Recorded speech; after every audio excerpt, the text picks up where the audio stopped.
Hello. Today I'm going to give you a break from rhetorically analyzing an academic article and teach you about how to rhetorically analyze the email that you send to professors. This is a very important writing lesson, maybe the most important that I will ever teach you, so it's really important that you pay attention. And this whole next set of assignments and activities is built around practicing either good or bad ways of emailing your professor. I'll have some jokes in this presentation, and it's meant to be fun, especially the activities that are coming up, but it is actually really serious because I found that even when you don't intend to sound rude or flippant or overly relaxed, that the words you choose and just even the formatting of your email can make your professor have an impression of you even before they meet you or while they're still getting to know you.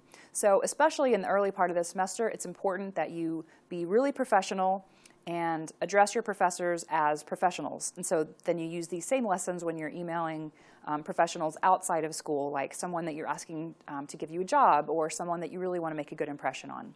So I hope you enjoyed this presentation. I've given it a lot, and I've gotten good feedback from students that their professors, when they use these tips and guidelines that I'm about to present you, that it really does make a better impression, and they're seen as more mature and just better at college than before when they might have just written an email kind of like a text message.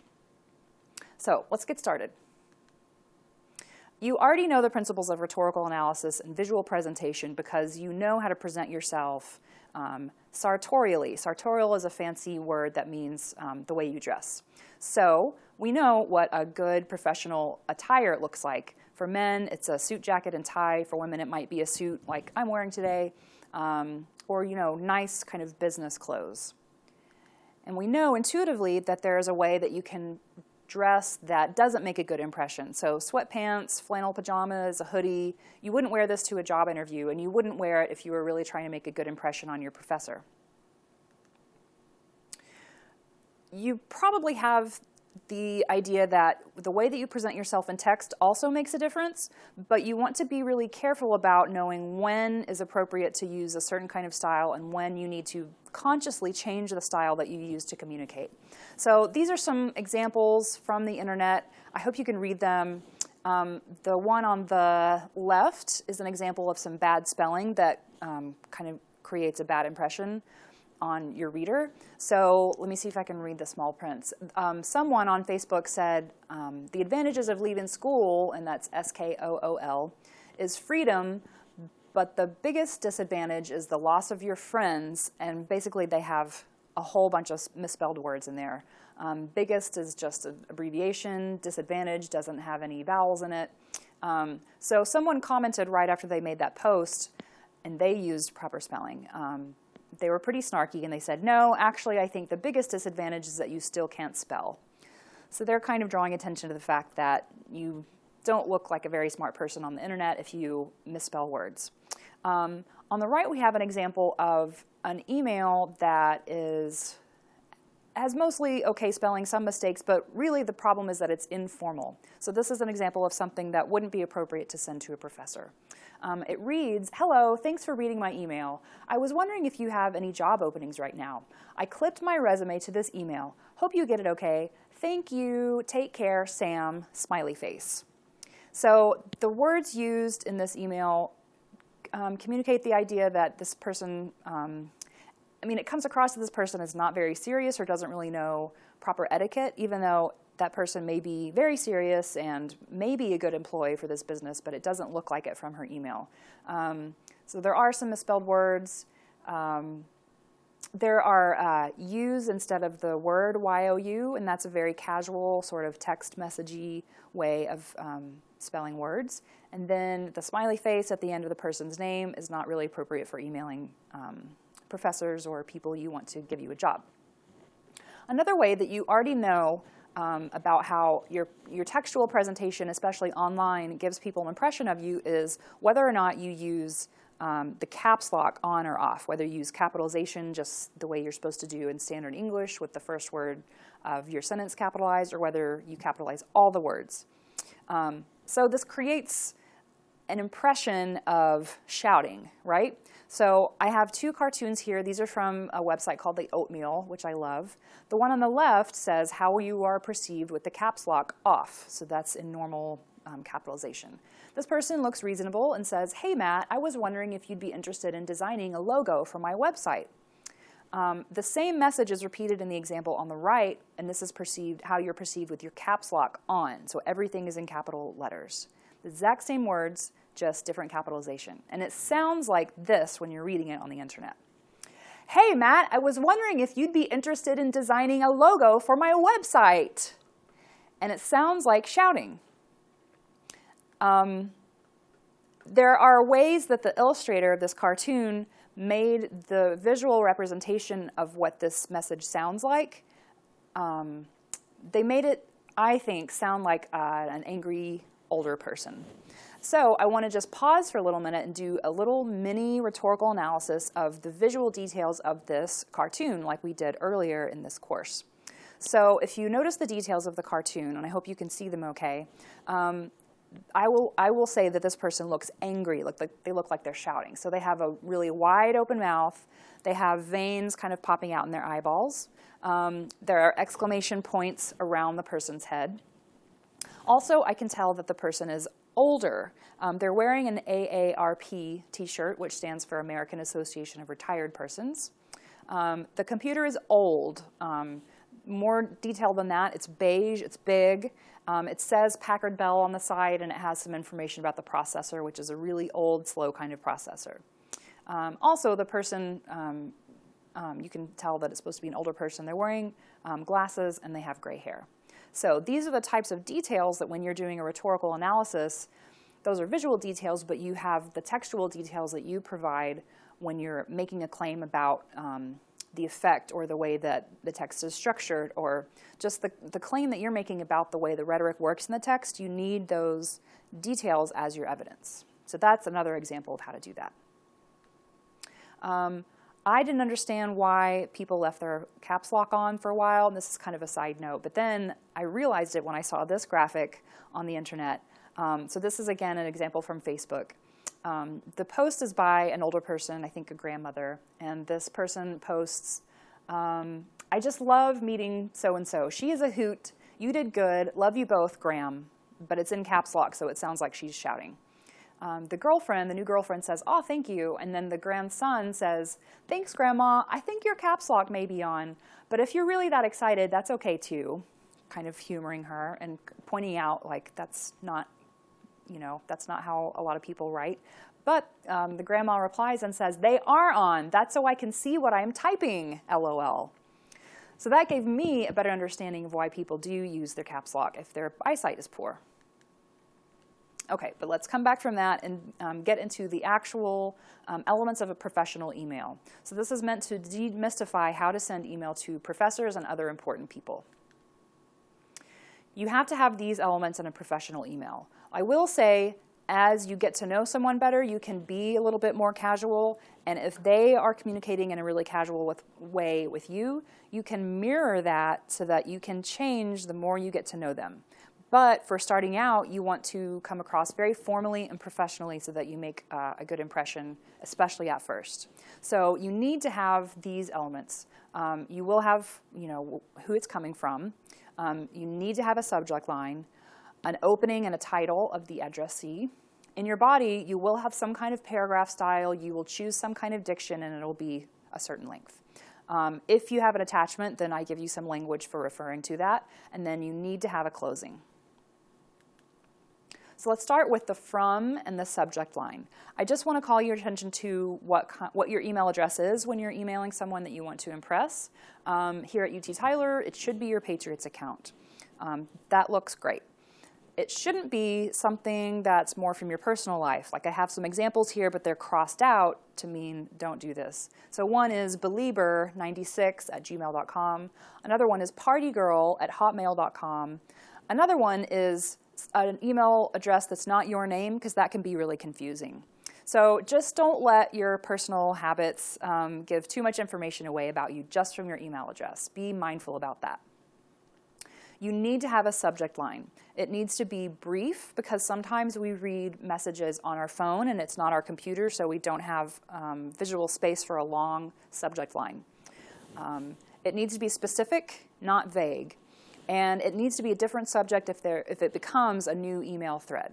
So the reason why it needs to be specific is that it makes it easier for your recipient to go back and find it if they need to go back and check the email for some information that they've forgotten. So say you're emailing about the project deadline that's coming up, and then they get a lot of emails, so they need to go back and find that. So if they're not sure when you sent it, they can think, okay, it was about the project deadline, so I need to search for those words. If that email thread turns into something about the company picnic the next weekend, then you should make it a new subject line so that they can differentiate the topics of those different emails that you were sending. So it's just to signal when something might be really important or less important, and to help your reader find the information after a certain period of time has passed. You need to have an opening, because when you don't have an opening, it sounds like you just walk up to someone and start talking to them, which you don't really do even if you don't say, hello, my name is, or you don't say, hello, Professor Odom. You just have something that you're communicating in your body language that lets me know you want to talk or you're opening up a conversation. You don't have that with email, so you need to be very clear that you're greeting someone and that this fits within the structure of an email. It's not a text message. We have to be careful about the line between those forms of textual communication these days. So you need to have an opening. I've listed these from the more formal openings to the least formal, starting with dear. Dear sounds very formal. Hello is still good. Hi, maybe not the first time you email someone, but later, that's probably okay. Hey is a maybe. This may be okay after you've known the person for a while and you know that they don't insist on formality. But if they really do, like they dress up a lot, they're very formal in their emails to you, they just maintain more of a boundary between them and the students rather than being really friendly, then hey is probably not the way to address that particular person. And of course, yo or what's up are not really good for emailing professors. Now, the title of the addressee is really important when you get to college. And you may not have thought about what these mean, so I'll just explain them a little bit. Someone who teaches a college class probably is fine with being addressed as professor or prof, period, for an abbreviation. That is an official title, but even if it doesn't happen to be the official title of your instructor, because instructor is even more broad than professor, they're probably okay with it. If they're not okay with it, it's still kind of a compliment to pay them if you start off calling them professor. So they might correct you, or they might just, appreciate that title because it is very respectful. Some of your professors, actually most of us at UT Tyler, are doctors. That means we've earned a doctorate. We have the highest degree in our field that we can possibly get. So many of us are doctors, but some are not. They have a master's degree or some other degree, like a Master's of Fine Arts, which is still a very prestigious degree. So if you call them doctor, they might correct you because that actually refers to the name of their degree, but still, it's kind of a compliment, and they may not correct you even if that's technically not what they have. If you know that they are not a professor, it's still okay to call them Mr. or Ms. with an MS. But that's basically if you're very certain that they don't have that doctorate or that their title is not professor officially, or if they've corrected you and say, oh, I'm not a professor, you can call me Mr. Dobson, for example. The MS instead of the MRS or the MISS is very important because the MS is the equivalent of MR for Mr. because it doesn't have anything to do with a woman's marital status. That's the difference between MS, Ms. is how you pronounce that, or Mrs., which is the married version, or Miss, which means a single woman. And in the 21st century, these don't really have any bearing on the title that you should call someone who you are working with or who's in charge of your class, someone who gives you grades. So Ms. is the best way to refer to a woman if you are sure that she's not a professor and she's told you that. Moving on to the body of the email, of course, this is going to be most of the email, but the tone you set with the beginning from the subject line into the opening, this kind of previews how the reader is going to see you just from those few words. So when thinking about paragraph style, you don't want to send a huge block of text because that just looks like too much work to read. You want to make it brief as possible with more paragraphs, short paragraphs and space between them, because that lets your reader scan quickly rather than swimming through this huge chunk of text. So this is an example I have that contains a lot of excuses why a student didn't come to class. So that's all in one paragraph except for the very last sentence. So did I miss anything in class? And this is signed, thanks, a student who needs to learn to paragraph. A better example, although this still contains a lot of excuses, is, Dear Professor Odom, the paragraphs are separated now, so I can quickly scan and see, oh, these are all excuses. At the end of the email, the student still asks, did I miss anything in class? And so I have it signed here, thanks, a student who knows how to paragraph, so that's better, but needs to ask classmates for a recap of class, because your professors never like hearing that you missed and you're in doubt whether they missed anything important. So in thinking about the words you choose in your body when you're going into a single paragraph, you want to be more formal, not as casual. You want to be respectful, not sounding arrogant. You want to use standard edited English, not slang. And you do want to use full words and sentences. So you don't want the letter U to mean Y-O-U. You don't want to use sentence fragments. You want to have the punctuation that's required for standard edited English. Okay, and thinking about the length of the body, even if it's short paragraphs, you don't want a zillion of them. You want to be as straight to the point as you can possibly be, because you have to think your professors are really busy. They want to hear from you, but they want to know what you need to communicate as quickly as possible. So I've signed this one, thank you for your help, a budding novelist. You don't need to write a novel to your professor, just get your point across quickly.